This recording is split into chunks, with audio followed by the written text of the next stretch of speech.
What's going on? This is Cam Kirk, the founder of Cam Kirk Studios. And for this year's 6-year anniversary, I'm gonna be your professor teaching night school. This night school class is gonna be geared towards all entrepreneurs.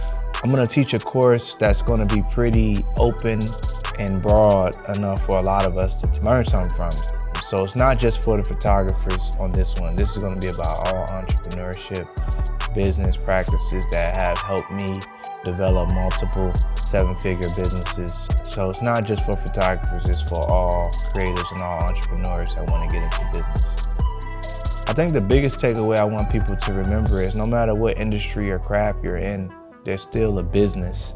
If you're in photography, it's a photography business. If you're in music, it's the music business. I feel like nowadays, a lot of time we focus so much on our craft that we kind of leave out the actual business part of it, and that can make or break you as an entrepreneur. So what I hope people get from this is just learn from some of the mistakes, some of the wins, and just some of the experiences I've had running a business, and find ways to apply that to whatever it is that you're doing so that you can add a business to your craft.